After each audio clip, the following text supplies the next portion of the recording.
Good morning. आज होच्छे रविवार 11 আগস্ট। तो आज हमार दादुर बार्षिक काज छिलो। कालकेर भिडियोते बोलेछिलाम, तो आजकेर भिडियोते सेइटाई देखाच्छि की की रान्ना होबे ना कि। तो आजके এই যে এখানে এখন প্রথমে 5 রকম ভাজার জন্য আলু, পটল, কাঁকরোল আর বেগুন এসব ভাজা হবে। আর এদিকে পায়েস বসিয়ে দিয়েছি। পায়েসের জন্য প্রথমে আমি এখানে দুধটা বসিয়ে দিয়েছি, ফুটছে দুধটা। তো দুধটা আগে ভালো করে ফুটে এলে ওর মধ্যে চালটা দিয়ে দেবো। তো আগে থেকেই আমি চালের মধ্যে একটু ঘি মাখিয়ে রেখে দিয়েছি চালটা, যাতে চালটার টেস্টটা একটু ভালো আসে ঘিটা মাখিয়ে রাখলে। তো আমি সেই জন্য চালের মধ্যে অনেকটা পরিমাণের ঘি দিয়ে চালটাকে মাখিয়ে কিছুক্ষণ রেখে দিয়েছি। সকালবেলা বাবা আর মা চাটা খাবে বলে চাটা আমি করে নিয়েছিলাম। তো চা এখানে হয়ে গেছে, চাটা লাভিয়ে নিয়ে বাবাদের এবার দিয়ে দেবো।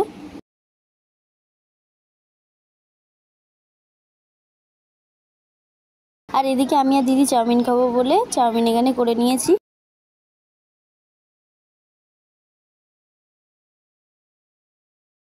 দুধটা এখানে ফুটে গেছে, ওই জন্য দুধের মধ্যে আমি ওই ঘি মাখানো চালটা দিয়ে নিয়েছি। এবার চালটা দিয়ে ভালো করে নেড়ে চেড়ে নিয়েছি, যাতে চালটা না নাড়লে চালটা নিচে ডলা ডলা হয়ে যাবে, ওই জন্য চালটা দিয়ে ভালো করে মাখিয়ে দিয়েছি। এখানে আমি পায়েসের মধ্যে দিলকুশ দিয়েছি। পায়েসের মধ্যে দিলকুশটা দিলে কালারটাও সুন্দর আসে, টেস্টটাও হয়, ওই জন্য এখানে পায়েসের মধ্যে দিলকুশটা দিয়েছি। প্রথমে একটু দুধ নিয়ে ওর মধ্যে দিলকুশটাকে ভিজিয়ে রাখতে হবে। একেবারেই দিলকুশটা দিলে ওটা তো গলবে না, ওই জন্য আগে থেকে একটু দিয়ে ওটা নরম করার জন্য আগে থেকে দুধটা দিয়ে কিছুক্ষণ ভিজিয়ে রেখে দিয়েছি। আর এখানে কাজু কিশমিশ নিয়ে একটা বাটির মধ্যে জল দিয়ে ভিজিয়ে রেখেছি কিছুক্ষণ। তারপর এটা একটু ভিজে উঠলে, দুধটা ওখানে ফুটে উঠলে তারপর ওখানে কাজু কিশমিশটা দিয়ে দেবো। দিলকুশটা রেখে দিয়েছিলাম, তো এখানে এখন একটু নরম হয়ে গেছে, ওই জন্য চামচ দিয়ে এটাকে এখন ভেঙে নিয়েছি, পুরো গুলিয়ে দিয়েছি।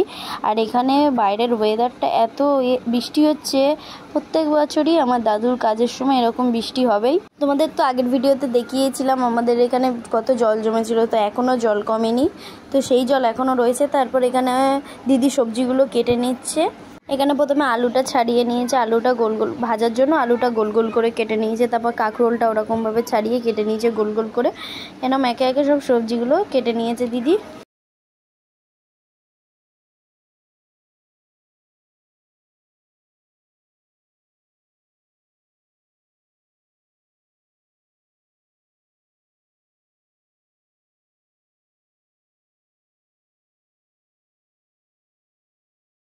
দিদি ওখানে সবজিগুলো কাটছিল, তাই এদিকে পায়েসের চালটা নরম হয়ে গেছে, ওই জন্য আমি এখানে ওই দিলকুশ দিয়ে যেই দুধটা ভিজিয়ে রেখেছিলাম সেটা এখানে দিয়ে নিয়েছি।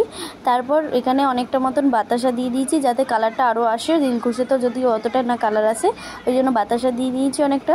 আর এখানে চিনিও দিয়ে দিয়েছি।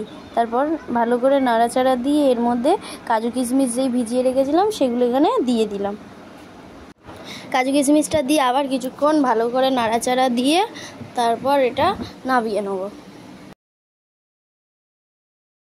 তো কালকে এই মাছগুলো কিনে এনেছিল, ভিডিওতে দেখিয়েছিলাম। তো আজকে সেই মাছগুলোই হবে। লোটে মাছ আছে, চিংড়ি মাছ আছে, আর এদিকে আছে রুই মাছ, আর ওখানে আছে ইলিশ মাছ। তো আজকে রান্না হবে ইলিশ মাছ, রুই মাছ এসব হবে, আর শ্যাপলা দিয়ে হবে চিংড়ি মাছ। তো দিদি এখানে শ্যাপলাগুলো ছাড়িয়ে নিচ্ছে, আর মা ওইদিকে ভাতটা ফ্যানটা ঝাড়িয়ে নিচ্ছে।